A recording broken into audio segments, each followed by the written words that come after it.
Ini adalah video seri pengantar statistika dengan topik kali ini pengantar pengujian hipotesis.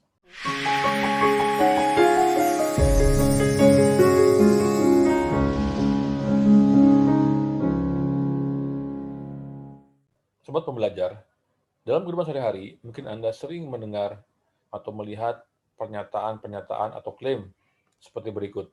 Proporsi pasien flu yang sembuh dengan meminum obat jenis baru lebih tinggi dari 90%. Kemudian jumlah jam belajar tidak ada hubungannya dengan IPK mahasiswa. Proporsi yang suka mie rasa ayam panggang lebih banyak dibandingkan yang menyukai mie rasa opor ayam. Kemudian ada pernyataan, rata-rata pendapatan warga Provinsi A kurang dari 5 juta rupiah per bulan. Rumput yang dipotong oleh mesin potong rumput Delta lebih seragam dibandingkan dengan hasil mesin Gamma. Semakin besar volume mesin suatu kendaraan, maka semakin tinggi kecepatan kendaraan tersebut. Rata-rata nilai ujian si A berbeda dengan nilai ujian si B. Pernyataan-pernyataan tadi atau klaim tadi ya, ini ada satu kesamaan di sini. Ini semuanya memuat atau mengandung parameter. Ini parameter proporsi, ini rata-rata, nah ini hubungan atau korelasi itu adalah rho.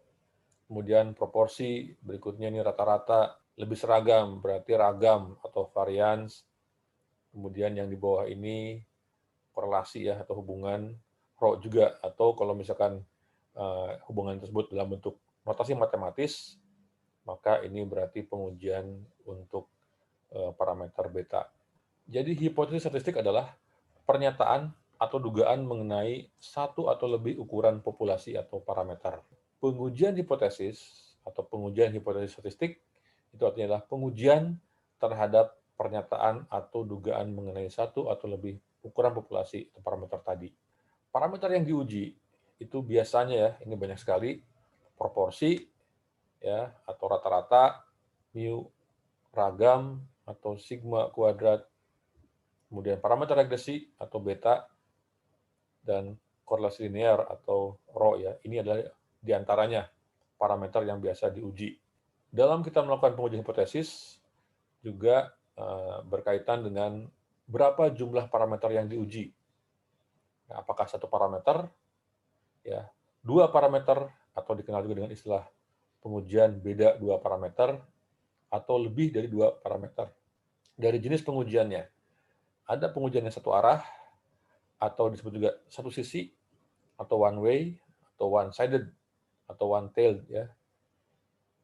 Ini cirinya adalah hipotesisnya mengandung kata lebih kecil atau lebih besar. Kemudian ada jenis pengujian dua arah, atau dua sisi, atau two-way, atau two-sided, atau two-tailed. Ya, ini cirinya adalah hipotesisnya mengandung kata tidak sama dengan, atau tidak ada hubungan, atau tidak berkorelasi. Baik, berikutnya adalah langkah uji hipotesis. Terdapat dua kelompok langkah pengujian hipotesis. Kelompok yang pertama adalah hipotesis, kemudian statistik hitungnya, kemudian kaidah pengambilan keputusan, yang terakhir adalah kesimpulan. Nah, kelompok langkah yang kedua itu hipotesis, yang kedua kita menghitung nilai P atau P value, yang ketiga kaidah pengambilan keputusan, yang keempat kesimpulan. Ini adalah dua kelompok langkah ujian hipotesis.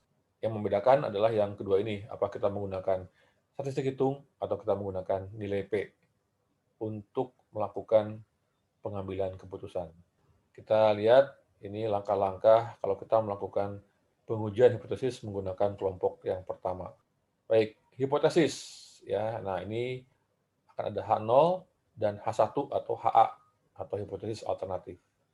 Nah, ini contohnya. H0 proporsi pasien flu yang sembuh dengan meminum obat jenis baru sama dengan 90%. Ya, kemudian H1-nya adalah proporsi pasien flu yang sembuh dengan meminum obat jenis baru lebih tinggi dari 90%. Atau H0 ini adalah notasi matematisnya, P sama dengan 90% dan P lebih besar dari 90%. Kita lihat, H0 itu selalu dia sama dengan H1 sebagai hipotesis alternatif, itu dia bisa lebih besar, lebih kecil, atau tidak sama dengan. Nah, untuk case yang ini berarti adalah pengujian hipotesis satu parameter dan satu arah. Ada satu parameternya, kemudian satu arah. Jadi kalau lebih besar, lebih kecil, itu artinya pengujian satu arah. Kalau tidak sama dengan, itu berarti pengujian dua arah. Ini adalah pertanyaan berikutnya. Ya. H0-nya, rata-rata pendapatan warga Provinsi A sama dengan 5 juta rupiah per bulan. H1-nya adalah, rata-rata pendapatan warga Provinsi A kurang dari 5 juta per bulan. Atau H0-nya, berarti ini rata-rata ya, rata-rata adalah mu, sama dengan 5 juta, H1-nya mu lebih kecil dari 5 juta. Nah, untuk case ini, maka ini kita golongkan dengan pengujian hipotesis satu parameter, satu arah. Berikutnya, ini pertanyaan berikutnya, H0 misalkan tidak ada hubungannya antara jumlah jam belajar dengan IPK mahasiswa. H1-nya, terdapat hubungan antara jumlah jam belajar dengan nilai IPK mahasiswa. H0-nya adalah, kita lihat ini, rho-nya sama dengan 0. Berarti tidak ada korelasi ya. Hubungan ini berarti tidak ada korelasi. H1-nya, rho tidak sama dengan 0. Kita lihat ya, selalu kalau H0 itu sama dengan. Ya, dia sama dengan. Tidak ada hubungan, tidak ada korelasi, ya itu H0. H1-nya ini tidak sama dengan 0 ya, ini contoh di case ini. Berarti untuk case ini dapat kita golongkan pengujian hipotesis satu parameter, satu ya ini, dua arah, karena ini H1-nya tidak sama dengan. Baik, ini berikutnya, ya contoh berikutnya, H0. Rata-rata nilai ujian si A sama dengan rata-rata nilai ujian si B. H1-nya, rata-rata nilai ujian si A berbeda dengan rata-rata nilai ujian si B. Ya, atau ini notasi matematisnya H0, mu A sama dengan mu B. H1, mu A tidak sama dengan mu B. Nah, ini kita golongkan jenis pengujian hipotesis dua parameter dan dua arah. Ada dua, ini parameternya mu A dan mu B, kemudian H1-nya tidak sama dengan, sehingga ini dua arah. Baik ya, berikutnya adalah yang kedua, langkah berikutnya adalah kita tentukan statistik hitungnya. Ya, nah, ini tergantung sebarannya apa. Ada, kalau misalkan sebarannya Z, berarti Z hitung, kalau sebarannya T, kita gunakan T hitung, kemudian chi-coordinate hitung, atau F hitung. Nah, biasanya ini 4 sebaran utama ya, yang sering kita gunakan. Baik, berikutnya adalah kaidah pengambilan keputusan, di langkah berikutnya. Nah, kita akan bahas konsep dari kaidah pengambilan keputusan, kemudian yang ke B, kita akan belajar tentang konsep nilai kritis, atau stat tabel atau data kritis, dan yang C adalah keputusannya. Kita akan bandingkan antara stat hitung dengan stat tabel. Ya, ini konsepnya. Kita bisa memutuskan apakah tolak H0 atau terima H0.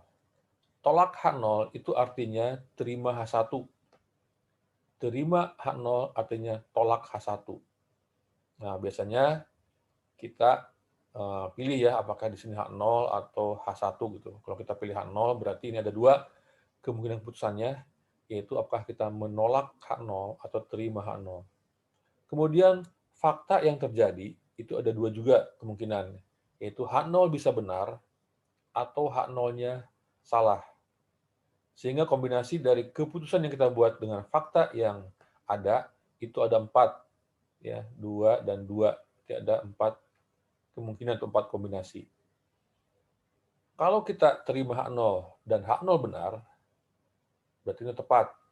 Jadi keputusan kita tepat karena sama dengan faktanya. Kalau kita menolak H0 dan H0 salah, berarti ini keputusan yang tepat juga karena sesuai dengan faktanya. Nah, tapi kalau kita menolak H0, ternyata H0 benar, ini yang disebut dengan type 1 error atau galat jenis 1. Ya, disebut juga dengan istilahnya alfa. Ya. Kalau kita menerima H0, ternyata H0 salah, ini disebut juga dengan galat tipe kedua atau disebut dengan beta. Langkah berikutnya adalah kita menghitung statistik tabel. Ya, jadi tentunya stat tabel ini tergantung dari stat hitung yang kita gunakan di langkah sebelumnya. Kalau kita menggunakan Z hitung, maka start tabelnya adalah Z tabel. Kalau kita menggunakan T hitung, maka start tabelnya itu adalah T tabel, dan seterusnya. Jadi gunakan start tabel yang bersesuaian dengan start hitungnya. Start tabel ini juga disebut dengan nilai kritis. Apa itu nilai kritis? Nilai kritis adalah suatu nilai yang membagi kurva atau sebaran menjadi dua daerah, yaitu daerah penerimaan atau acceptance area dan daerah penolakan atau rejection area. Ya, nah ini kita lihat contohnya ya. Ini kurva T atau kurva Z. Nah, seperti ini bentuknya. Ya, jadi yang warna biru ini, garis biru ini menunjukkan ini nilai kritis ya di sini. Nah, di bawah ini T tabel atau Z tabel. Dia membagi dua wilayah. Yang warna kuning ini disebut dengan daerah penolakan, dan yang warna putih ini disebut dengan daerah penerimaan. Ya, nah ini langkah berikutnya. Keputusan. Kalau kita melakukan pengujian hipotesis dengan H0 sama dengan dan H1-nya lebih besar, maka keputusannya adalah bandingkan statistik hitung dengan statistik tabelnya. Kita lihat ya. Nah, ini adalah contoh untuk sebaran T dan Z, gambarnya seperti ini. Ya. Maka ini adalah daerah penolakan yang warna kuning, ini yang warna putih adalah daerah penerimaan. Kalau dia start hitungnya itu atau start tabelnya itu adalah sebaran K kuadrat dan F, maka bentuknya seperti ini. Ya, karena K kuadrat dan F bentuknya sebarannya itu skew to the right atau menceng ke sebelah kanan, dan ini yang paling kecil itu nilainya 0. Kita lihat nih perbedaannya ya. Kalau untuk sebaran T dan sebaran Z, maka ini sebarannya simetris, ya. Tengah-tengahnya yang puncak ini biasanya 0 nilainya. Kemudian yang sebelah kiri itu pencerminan yang sebelah kanan. Ya, nah kalau untuk sebaran K kuadrat atau sebaran F, bentuknya seperti ini.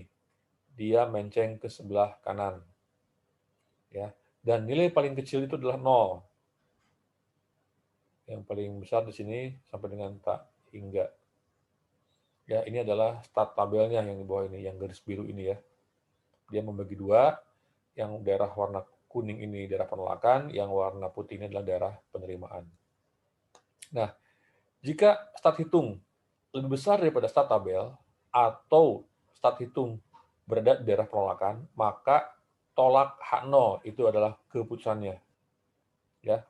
Jika start hitung lebih kecil sama dengan start tabel, atau start hitung berada di daerah penerimaan, maka terima H0 itu adalah keputusannya.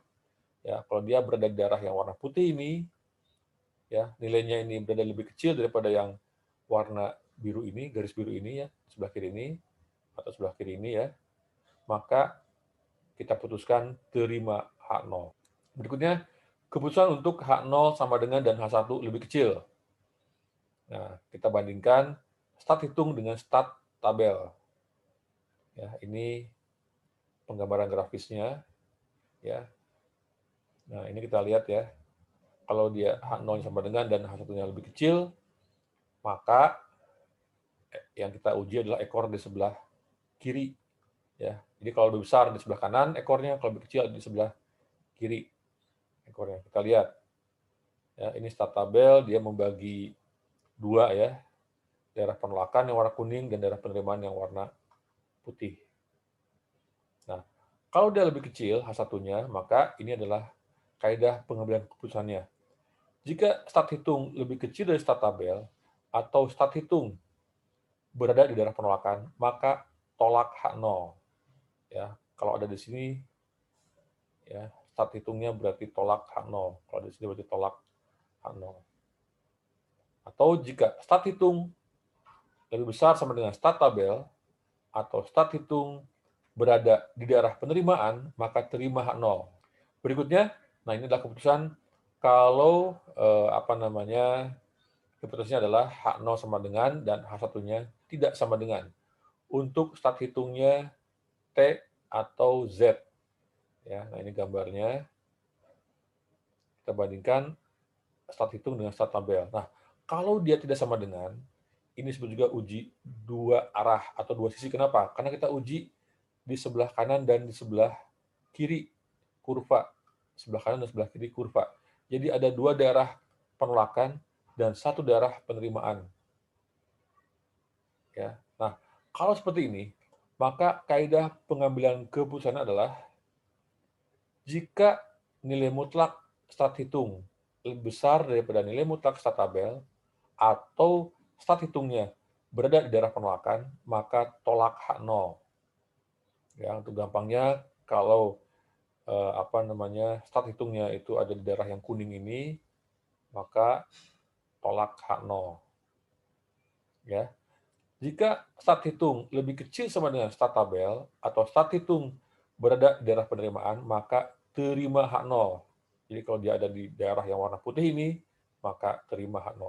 Nah, yang terakhir, keputusan kalau H0 sama dengan H1 sama dengan untuk start hitung K kuadrat dan F. Ya, kita bandingkan statistik hitung dengan statistik tabel. Ya, nah ini gambarnya. Kita lihat ya, beda dengan tadi ya. Kalau K kuadrat tabel, nah ini lihat daerah penolakan yang warna kuning dan daerah penerimaan yang warna putih. Kalau yang tadi, ya, kalau saya ulang lagi ya, kalau yang ini, ya, nah start tabel yang sebelah kiri ini akan sama dengan start tabel warna yang sebelah kanan. Ya, kalau di sini misalkan 2, maka sebelah kiri ini minus 2 angkanya. Kalau sebelah kiri 1,5, sebelah kanan 1,5, maka sebelah kiri minus 1,5. Karena dia simetris kalau untuk sebaran T dan Z. Kalau untuk sebaran K kuadrat dan F, karena dia tidak simetris, ya, kemudian juga nilai paling kecilnya di sini 0, ya, maka akan ada 2 start tabel. Ini disebut dengan start tabel right atau yang kanan, ini start tabel L atau left yang sebelah kiri. Dua-duanya punya nilai positif, ya, lebih besar daripada 0. Maka kaidah pengambilan keputusan adalah jika start hitung berada di daerah penolakan, maka tolak H0. Jadi kalau dia lebih besar daripada start tabel, ya, yang sebelah sini, maka dia tolak H0. Atau kalau dia lebih kecil daripada start tabel, kalau di sebelah kiri, maka dia tolak H0 juga. Intinya, kalau dia berada di daerah penolakan, maka tolak H0. Jika start hitung berada di daerah penerimaan, maka terima H0. Jika start hitung ada di daerah yang warna putih ini, maka dia terima H0. Yang terakhir, yang keempat, kesimpulan. Apa nih kesimpulannya? Ya, jika ternyata kita putuskan terima H0, maka ini kesimpulannya. Ya, ini kesimpulannya. Kita harus sebutkan belum cukup bukti untuk menyatakan bahwa H1 benar. Jika kita putuskan tolak H0, maka ini kesimpulannya. Pernyataan atau klaim yang menyatakan bahwa H1 adalah benar atau terbukti. Ya, teladan. Nah, ini ya, kita lihat. H0 misalkan proporsi yang suka mie rasa ayam panggang sama dengan proporsi yang menyukai mie rasa opor ayam. H1 proporsi yang suka mie rasa ayam panggang lebih banyak dibandingkan dengan proporsi yang menyukai mie rasa opor ayam. Misalkan kita terima H0. Jika kita terima H0, maka ini adalah kesimpulan kita. Belum cukup bukti untuk menyatakan bahwa proporsi yang suka mie rasa ayam panggang lebih banyak dibandingkan dengan proporsi yang menyukai mie rasa opor ayam. Jika ternyata kita putuskan tolak H0, maka ini adalah kesimpulannya. Pernyataan atau klaim yang menyatakan bahwa proporsi yang suka mie rasa ayam panggang lebih banyak dibandingkan dengan proporsi yang menyukai mie rasa opor ayam adalah benar atau terbukti. Baik, nah ini adalah kelompok langkah pengujian hipotesis yang kedua dengan menggunakan nilai P tadi ya. Yang pertama, hipotesis ini sama dengan di atas, langkah-langkahnya. Ya, silakan Anda putar lagi. Ya. Nah, yang kedua, nilai P. Apa itu nilai P? Nilai P ini adalah suatu nilai atau angka yang di-generate oleh komputer. Nilai P ini akan berada 0 sampai dengan 1. Nah, kemudian kaidah pengambilan keputusan ya, kalau kita menggunakan kelompok kedua ini lebih gampang. Ya, bandingkan nilai P dengan tingkat nyata atau alfa. Ya, jika nilai P lebih kecil dari alfa, maka tolak H0. Jika nilai P lebih besar sama dengan alfa, maka terima H0. Ya, lebih simpel kalau kita menggunakan nilai P ya. Nah, kesimpulannya ini sama dengan kesimpulan di kelompok langkah pengujian hipotesis yang pertama. Demikian video kita kali ini. Sampai jumpa kembali pada video-video berikutnya. Semoga bermanfaat. Ciao.